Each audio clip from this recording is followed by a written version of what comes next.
Welcome back. David Feldman-Makrias here. And it's all about putting the deal together, isn't it? If you're an entrepreneur or you're in sales or you're scaling your service based business or you have any applicability of selling one thing from one thing to you to another person or another entity, putting deals together and having an intimate understanding of how to put deals together is crucial, right?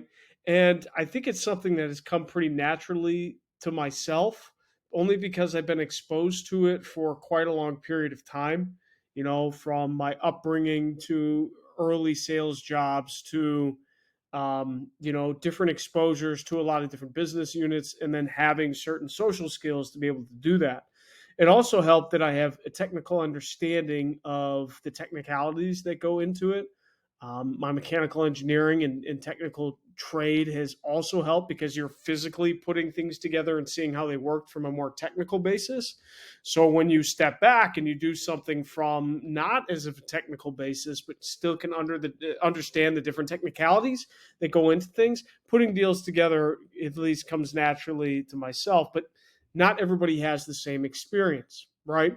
So in this video, I want to talk a little bit about how to put deals together, what they mean, how to identify like the right points, the right decision makers, so on and so forth. I also want to talk about key players because there are certain players that are going to help you put the actual deal together. So I'm just going to start outlining things. It's mostly in my head. And one of the main reasons I wanted to talk about this with you guys is because literally it's 8:30 p.m. It's May 17th, 2023, and I just got off the phone pretty much now. I've been working all day, a lot of more technical work on the admin side of business in the morning and in midday, but most of the conversational items happen towards the end of the day and even into now. Like if you're on the entrepreneurial grind, I'm sorry, but the phone doesn't shut off. Like it just doesn't. And if you really enjoy what you do, you should be stimulated by it, right? I just got a call from a client that I signed up a couple days ago and doubled their budget. And if he's got a question, I want to be able to answer it. And even if it takes, you should always be available. I'll just put this under tips, right? Tips, be available, answer the phone, right? You want to answer the phone for people, and like that's a big deal. Again, this was the ultimate decision maker. It wasn't the key influencer. So let's talk about people and roles. You have the decision maker, then you have there's a lot of different schools of sales thoughts that can give you a basis of this. You have the decision maker or decision makers. Hopefully, there's usually one. It usually goes better when there's one ultimate decision maker and it's not split, because then it's just harder to get someone on two people on the same page, especially if it becomes political or there's different ties to different people and relationships. So, highly recommend dealing with one decision maker if you can. Then there's key influencers. So I met, for example, on this deal that I sold a couple days ago, I met with the main key influencer. There's different roles of key influencers. So like the main key influencer might be the person that once the deal goes through, that person actually helps make, that's the daily correspondence, right? You're going to work with this person a lot. You're going to communicate with this person a lot, so on and so forth.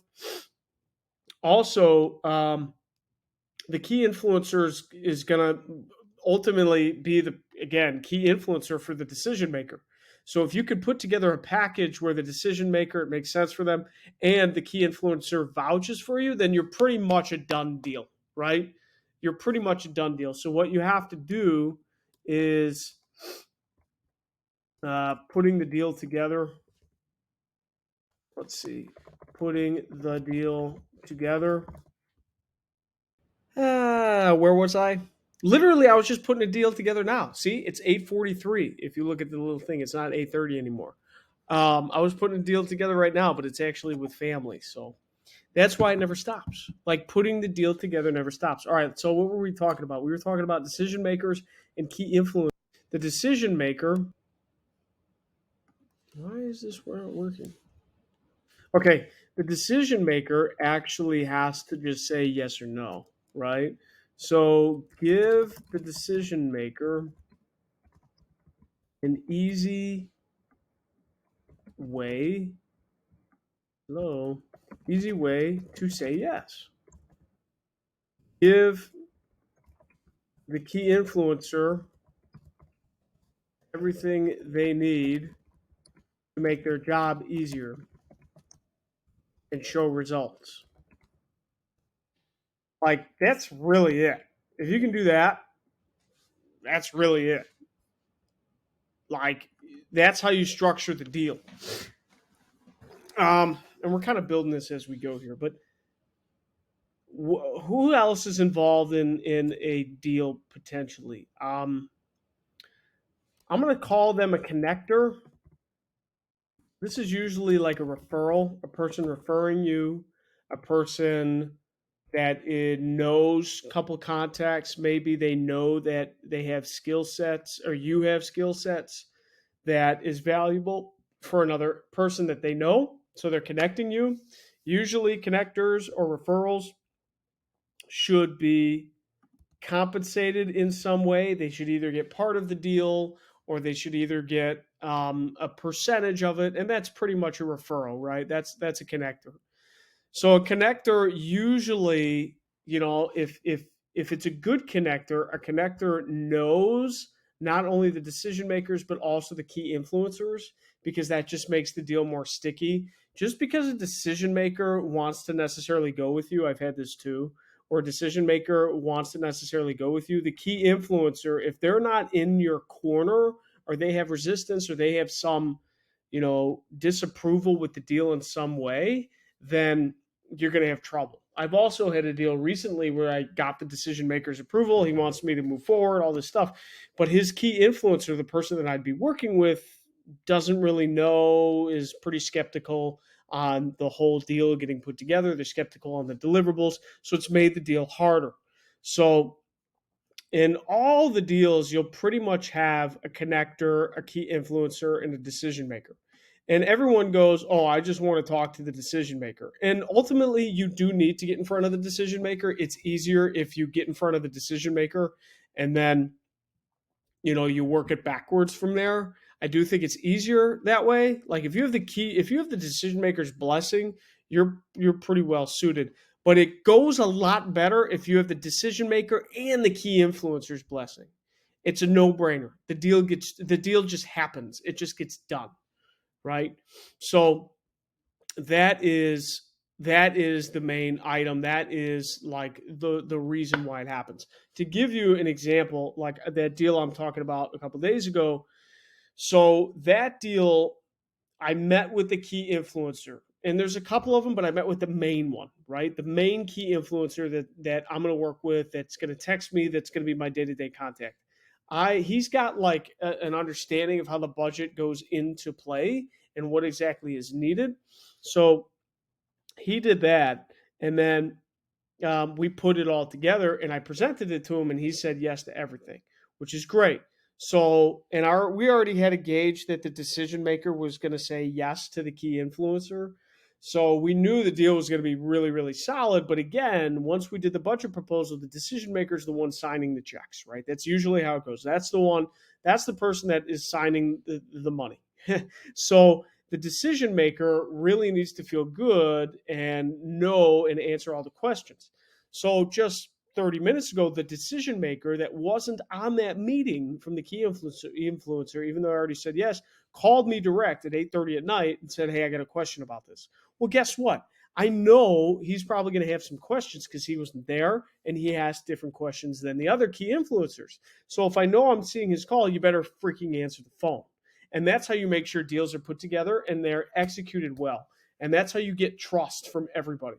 They know, okay, I'm the guy to call. I know the answers. Call me, or whoever that is. And when you have those answers, putting deals together and starting to build your business or build your repertoire or build whatever makes this a lot easier and a lot more fun. It's actually one of my favorite things because that's like the thrill of the sale. For an agency or any service based business, your main job is getting new revenue for the business. I don't care what, that's pretty much any business. What's the main job for the company owner is to make sure that revenue is secured, because that's oxygen, that's the lifeblood, that's what these businesses thrive off of, right? Executing, that is really important too. Okay. I'm not saying you can't execute, you need to execute. However, if you have no revenue coming into the business, there is nothing you need to execute on, period. What comes first, the chicken or the egg? Well, you can't really make that example in this instance. Um, you have to really think about it in the way that you need the business first. If you're in a service-based business, you need the business to actually come through, and then you can execute on it. You do need both parts. However, you got to make the money. You got to have the revenue come in, or there's nothing that needs to be executed on. All right, anyways. So, connector, what do we want to give connector? Connector. I'm going to say give the connector a reason to connect you. Very simple. This could be connect you. This could be monetary, so they can get referral money, a percentage. Like, hey, just for you connecting me with this person, you get a cut. You get some sort of a la carte check or whatever it is, if it works out. Also, this is a big one. Maintain. No, I'm going to say boost their reputation, boost their value slash reputation.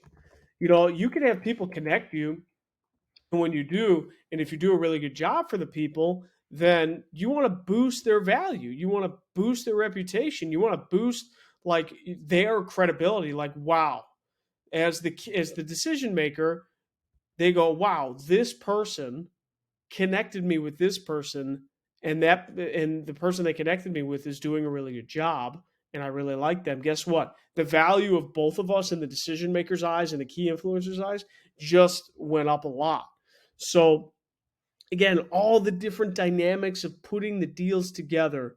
First, you really need to understand the people in the roles for putting the deal together. And of course, I didn't put this in here because it's really no brainer in my eyes, but you have to understand the solution. The solution, you should think about this. How can you make your solution a no brainer?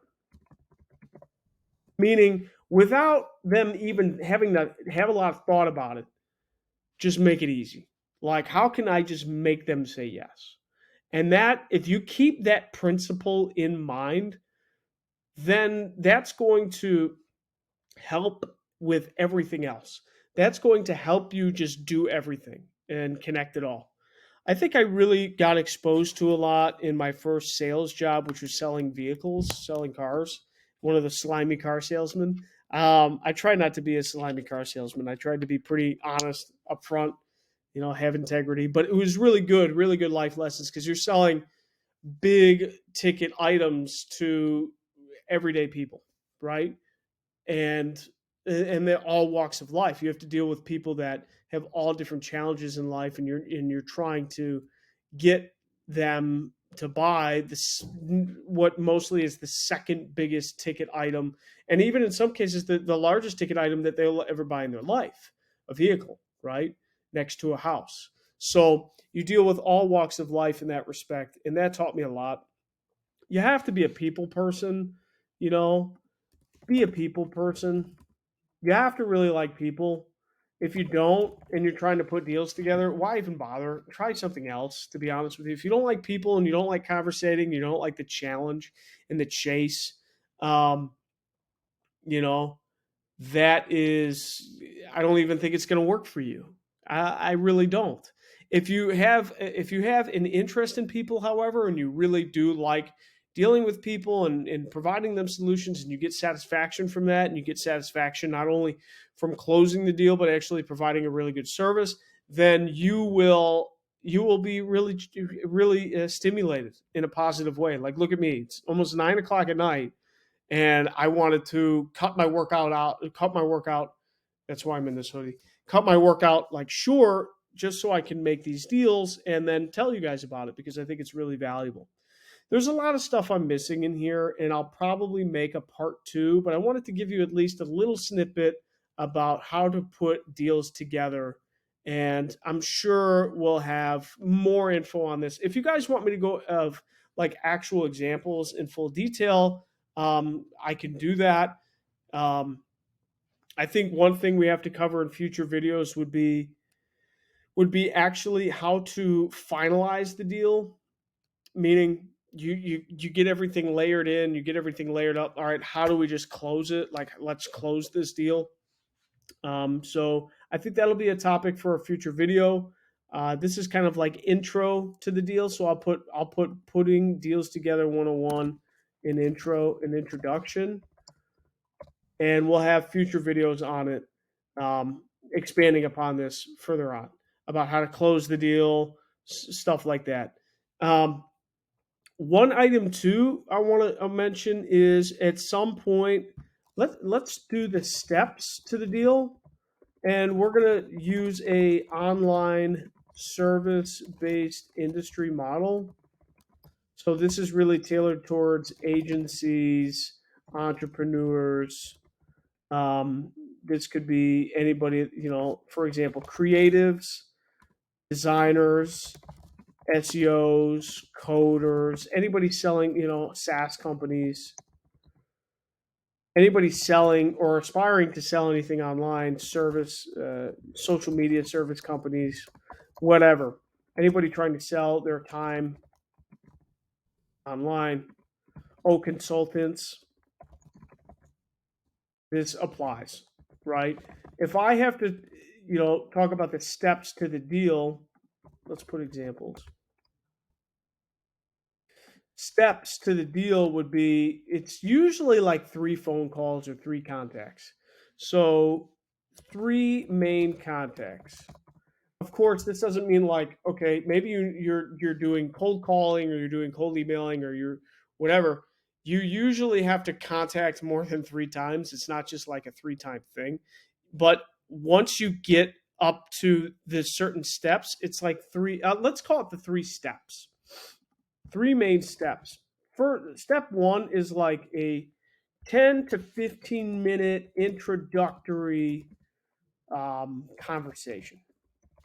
I'm going to call this, I learned this from one of my other ventures in corporate life, impactful conversation. You want to have an impactful conversation where you get to know the individual, you get to know the problem.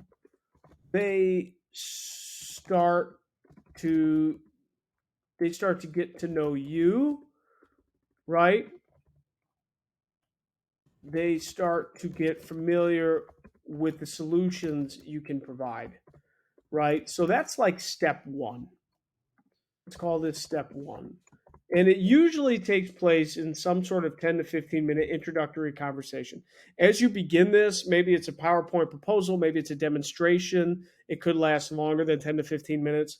I wouldn't put a lot of time on the first main introductory conversation, though. I would keep it more brief because I find that people are more trustworthy when it's a little more casual.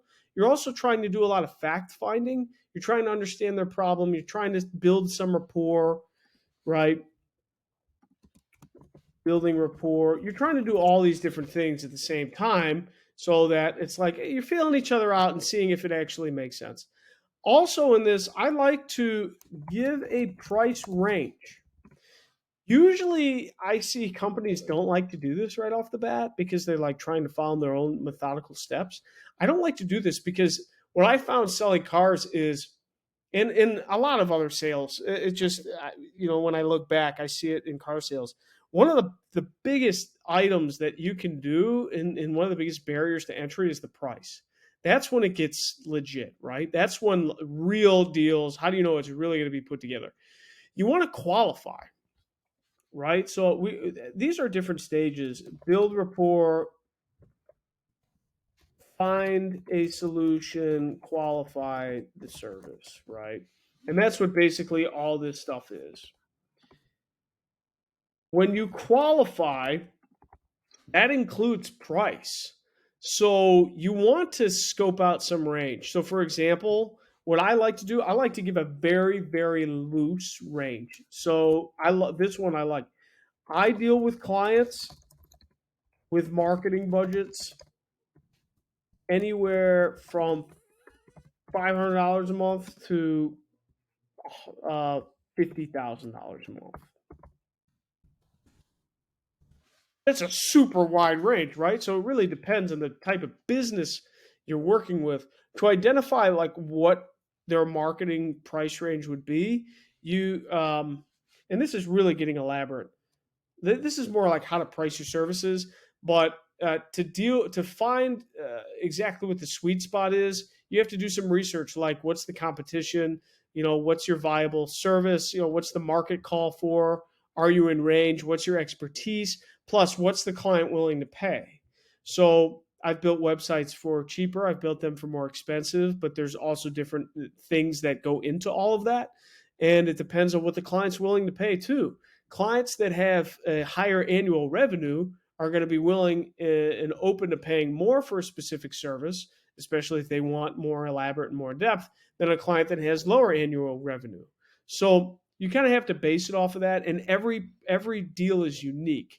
You can make templates and different things like that, but I don't really like to, because like you have some templates that you work with, some like rough wire frame, but I pretty much customize deals to each individual because I feel like it works better and it helps the overall relationship. But anyways, we were talking about the three main steps. So step one, that's that 10 to 15-minute introductory conversation. I call it the impactful conversation, where you build rapport, you qualify a little bit, they get familiar with you, and you build some value. And then one thing you do is you set the next appointment, set the next thing. Okay, cool. I'm glad we talked about this. I really want to come up with something that makes sense for you. When works good for you? Can I do it? And do it within the next week, right? Do it within the as soon as you possibly can. Set it ASAP. Usually within the week or early next week. Keep it hot. You don't want to say, "Oh, I'll talk to you in 2 weeks." No, don't do that. Hey, I need a day. I need a couple days. I need a day. I need a couple days to figure this out, to put this together for you, and blah blah blah blah. So I spelled consultants wrong. So you got to get them while they're hot, man. Don't let it wait too long, man and women. Don't let it wait too long. Get them while they're hot. That's step one. So you're setting the appointment for step two, which I call, let's say this is impactful conversation. And then this is, I'm going to call it demonstration. Full demonstration. I don't like the full, like, formal demonstrations. Like, okay, we're going to get everybody in the meeting and everyone's going to have a Zoom call and blah, blah, blah, blah. But some people like to do it that way. I like to have it where you have some sort of material, right? Usually you have a deck, which is synonymous for a PowerPoint presentation or a slide presentation. Slide presentation, PowerPoint, Canva is really good at this. You can use whatever, slides, Google Slides. So full demonstration is awesome. Usually keep this about, I like to keep it 30 minutes or less. And you're looking for engagement, right? I find it better when the person I'm presenting to, does equally as much, if not more, talking than me. Because that means I'm engaging them. That happened to me today. I put together this presentation with a connector, actually, and to get some business. And we had about a 30-minute windowed call. Well, it went over. It went into 45 minutes. Oh, and that's a great tip, too. In the beginning of the call, show consideration, ask if they have a hard stop, right? Because I do that. Like, okay, I can't make the 30-minute call. Give me the 20-minute crash and burn session, right? So that helps a lot too, because you value their time, and that shows them that, like, oh wow, okay, he valued my time. He made something specific. All this stuff, you know, make the demonstration super specific and tailored to the person you're talking to slash brand you're selling to. I mean, that's kind of presentations 101. I'm not going to super go into that a lot. I just want to kind of give the structure of what this demo includes. So it's usually 30 minutes or less. It could be less than that. It could be a quick conversation. It's usually some sort of visual that's in it as well. I like a deck. It makes sense, chronological order, shows examples, gives good talking points, that kind of thing. And at the end of the deck,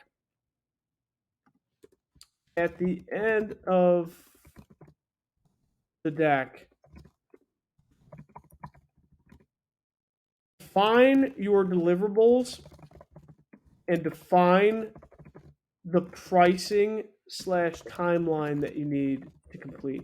It doesn't have to be set in stone. It doesn't have to be set in stone, but it should be much more defined than in your first conversation, right? So, for example, on the step 2 full demo that I did today, I'm going to call it a demo or presentation. I didn't have exactly what the amount was, but I had the structure of it, meaning I identified that they're going to pay per the lead that they get, and we're going to have an optional retainer, and they're only going to pay for the result. So that's what we defined more. So we cleared that up, and everybody kind of understands what that's going to be. So I'd like to keep it a little more loose like that, because I'm not going to say, okay, it's $395. Well, I don't really know if it's $395 yet, because I don't really know if there's an expectation that maybe the person missed on the first 10 to 15-minute phone call that I didn't cover. And now I got to rework all my pricing. Why? Don't do that. Qualify them more. It's really just like you're amplifying step 1 and you're putting it more together. The last thing you do, I call it step 3, is send price, send proposal. That's when you get a one sheeter, define all the deliverables again, summarize your presentation, and then give pricing and next best steps. Also, I find it really well, like if they're hesitant on certain pricing and stuff like that. Um, Again, well, before I say that, define your price even more. Define your range even more. Find the range in step 2, because, like, okay, from 500 to 50,000, that's a big range in step 1. All right, in step 2, you should define that range a little more. Okay, are you looking to do a website, right? Okay, do websites usually cost between $5,000 and $10,000?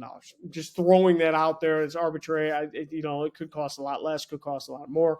What sort of the spectrum? What kind of deliverables do you need? And they'll usually tell you, right? Well, I really want to be. A lot of good negotiators will say, "Oh, I really want to be at 5,000." They'll want to back into your lower range. So play that accordingly. If your lower range is really $5,000, maybe you want to say, "Yeah, my range is 7 to 10,000," and they'll say, "Oh, okay, 7,000." Or if there's some sort of issue, they'll go, "Oh, I wasn't thinking 7,000." And now okay, you hit their higher limit, so you have to adjust it if you want to, if it's worth for you to adjust it. This is really not about pricing different services and items. This is more just about putting the deal together. So define your range even more. Again, you don't have to give it an exact dollar amount, but you could say, hey, it's not just 500 to 50,000. It's more like 7 to 10. Does that make sense? Based on the qualifications. And you should be ready to do that. It doesn't necessarily have to be on screen, but you should have the structure more well defined, and it should be ready. And that leads into step 3, where you need to give the exact pricing. You need to give pricing and next best steps. I'm going to say need to give exact pricing. This is when they pay, how much they're paying, and frequency of when they are paying. Also, like how they're paying, check, cash, etc. Well, you can kind of work that out afterwards. This could be in the follow up afterwards. Like, okay, we got that. How do you want to pay? You want to pay check? You want to pay cash? What will you accept? Blah blah blah blah. So it's I like it usually a one sheeter. That way you can define all the deliverables. You summarize your presentation. You don't give the whole farm away because they'll probably quote you out from other places. Like, oh, somebody else came to us and they only thought we had to spend $4,000 more. Well, I don't think so. I think you need to spend this amount more. That can happen too. So you kind of have to be careful and cognizant of what you're putting in the proposal. Like maybe you don't want to put everything in there, right? Um, you should put pricing. I think it's good to put pricing, but maybe you want to make it a little vague and arbitrary too, so that the person has to come back and ask a few more questions or call you. Or if you don't want to do that, just know that that can be used like, oh, this is what this person did. Can you match it? That happens all the time. But if you build enough value into the deal, you won't have to worry about it. So that's always my methodology. I just like pummel them with value. Like, okay, for this price, I'm going to do this, I'm going to do this, I'm going to do this, I'm going to do this. And I can do that in a way where it works on the back end because I have very intimate knowledge of the back end of how that works and where I still can make money and not just like, oh my gosh, I'm doing all this stuff for free. You don't want to do that. But you do want to show a lot of value, but also make sense for your business. That you can execute and still be profitable and reasonably or more reasonably profitable. You should be able to make money. That's the goal. So that's step 3. Hopefully this helps, guys. I can have more info about how to put deals together, more examples on how to put deals together, so on and so forth. If you need that, I can give techniques about closing deals. I have a lot of experience in this, and the more you do this, the better you get, and the more reps you see, you just get really good at it, and you just get used to it. And I think getting good at something is just getting used to it. Like, so if you get a little nervous about asking for money or how to do this or collecting money and things of that nature, the more that you do it, the more you get used to it. And the more you get used to it, the better you get. So it's all about reps, all about repetition. Because then when you're in front of someone, you sound even more confident. And they're like, oh, wow, this person really knows what they're doing. I trust them. Let's do it. So hopefully this helps, guys. I love putting deals together. It's one of my favorite things. And if you need any help with this or you want me to dive into certain other things, just let me know. Let me know. Give me a thumbs up if this was of value. Would really appreciate it. And we'll see you in the next video. Take care.